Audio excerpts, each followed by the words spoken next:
The real way this game is meant to be played is actually pretty painful. Literally, guys, it's meant to be posted up in a head glitch and played super damn slow. But if you're like me, an unconfirmed ADHD person, this is not fun at all, and you like to rush all the damn time just to make some great plays. Because guys, really, in this game, patience is not a virtue. It's actually kind of torture, because if you can literally sit in the corner of the map for so damn long and never see an enemy. So guys, I'm going to show you how to raise your KD easy and never die again. Don't worry about it.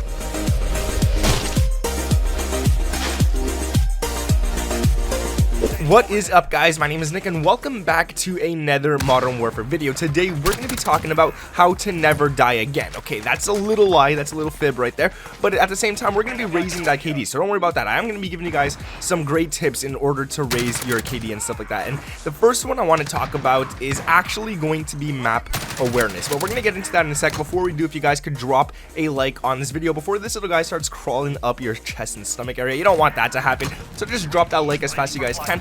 Let me know down in the comments below what your KD currently is and what it was when the game first came out. I want to see if it dropped or if it's gone higher since then, and subscribe to the channel with those notifications turned on. Alright, let's get into that first tip I wanted to talk about, and this is one that I want to talk about because you can't really change it right away with a different play style. This actually has to come with time, a lot of time playing the game, and map awareness is really damn important, because with map awareness you have a feeling, you know before every map starts where the enemies are going to be, where they're going to be coming from, and you know the best camping spots where the campers like to go. So that's the first one I wanted to talk about.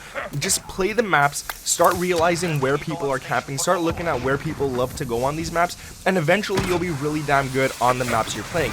But then I want to get into the other tips to actually make you a lot better in this game itself. And one of those tips is that when you want to make sure that when you do see an enemy, you could pretty much lock onto them and keep that steady, consistent accuracy. You don't want to look at them and then your gun just goes in all directions because your ADS speed or something like that is too slow, and then your sensitivity is too high. So you want to have a pretty good ADS speed.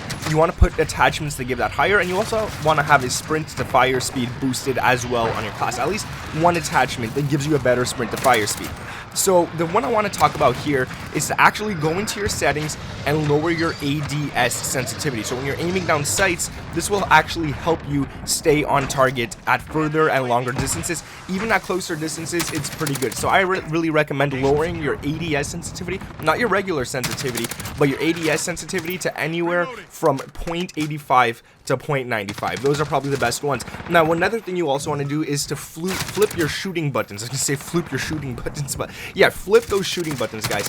Instead of shooting with R2 and L2, these are if you're on console, you want to be shooting with R1 and L1. It's just a lot easier, it's milliseconds faster, and it just feels a lot more comfortable to use those buttons. You want to say something? Yeah. You got some tips? Now, you also want to be changing your button layout as well to either tactical or to bumper jumper. I personally prefer bumper jumper. It allows you to shoot with R3, which is the right joystick button. But if you guys like to actually go down and drop shot people instead, then you should change it to tactical, and this helps you out a lot. If you're jumping a bunch of shots or if you're drop shotting a bunch of shots, you're literally dodging bullets and you're making yourself a really hard target to hit, which is going to mess up with the enemy. That's so funny, though.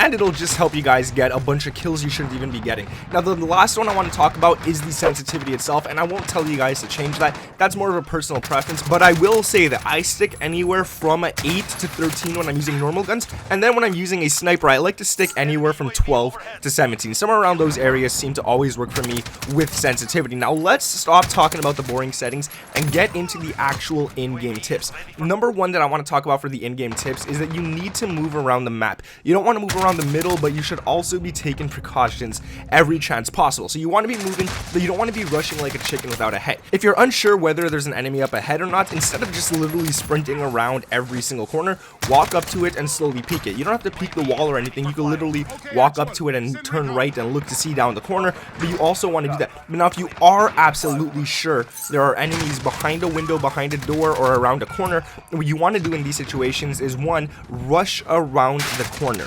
This is gonna actually help you guys a lot. Rush around the door, go right through it, and jump through the window, or start shooting someone through the window every chance possible. And you want to bunny hop while doing this to the enemies and stuff, and that's pretty much just jumping around.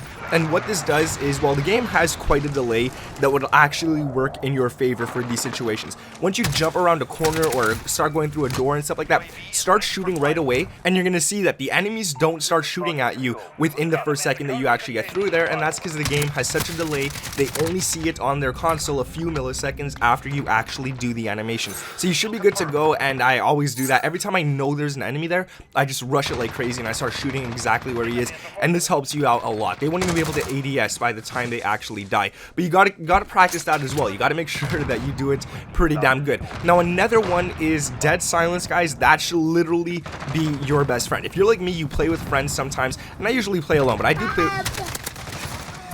You're gonna keep doing this, aren't you?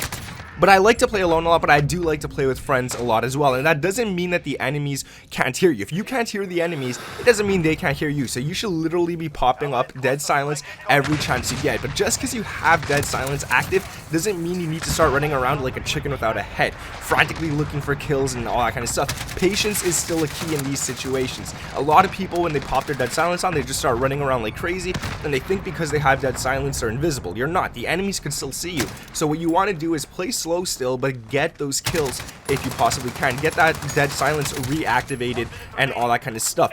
Now, what you should be doing is calling in literally dead silence every single chance you get. You always want to use dead silence. And not only that, but personal radars, UAVs, and the ghost perk should also be something that you guys run on your arsenal, especially if you're the type of player who can't seem to spot enemies before they spot you. If a bunch of enemies always see you before you could even see them, go ahead and run that UAV. Go ahead and run that ghost perk.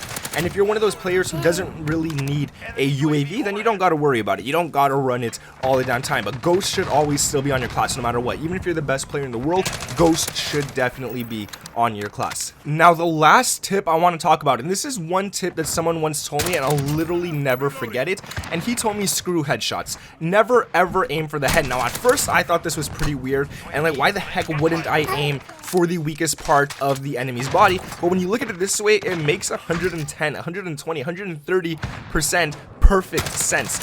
When you aim at the head, guys, you're risking the recoil of the weapon and the weapon flinch when you're getting shot to kick upwards and causing your bullets to go above the head and miss the enemy like crazy. But when you aim at the neck or the upper chest, for example, the weapon recoil will cause you to start hitting those headshots a lot easier. And if you don't have much recoil on your weapon, well, then the enemy is actually going to be helping you out once he starts shooting at you. Once the enemy starts shooting at you and you're shooting at his neck, he's actually going to cause your character to flinch a little, meaning that you're going to look a little higher up. So the second the enemy starts shooting at you, he's actually doing you a huge favor. Let's say you shoot one bullet into his chest, then he shoots you, so you shoot him directly in the head afterwards because of the weapon flinch. Well, that guy literally shot himself in the head. You guys should count yourself lucky and all that kind of stuff. Now, once you get the shots on the characters in the neck, don't start aiming upwards for the chest. Just stay on the neck, even if the character's not even looking at you, even if the enemy's not even looking at you or anything like that. Just stay at the neck or the upper chest, because not only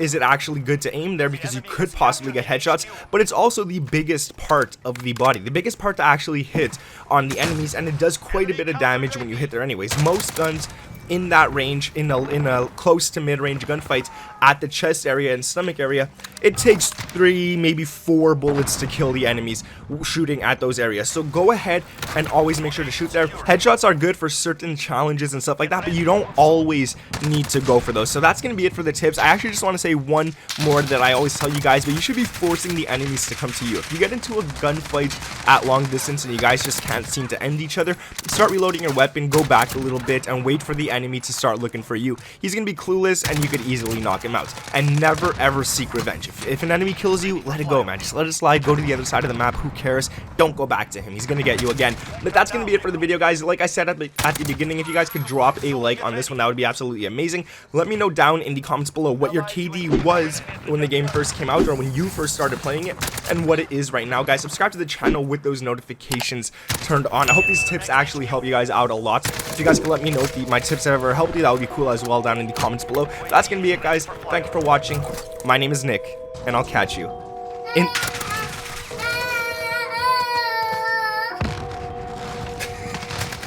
That's the outro. I'm not even changing it.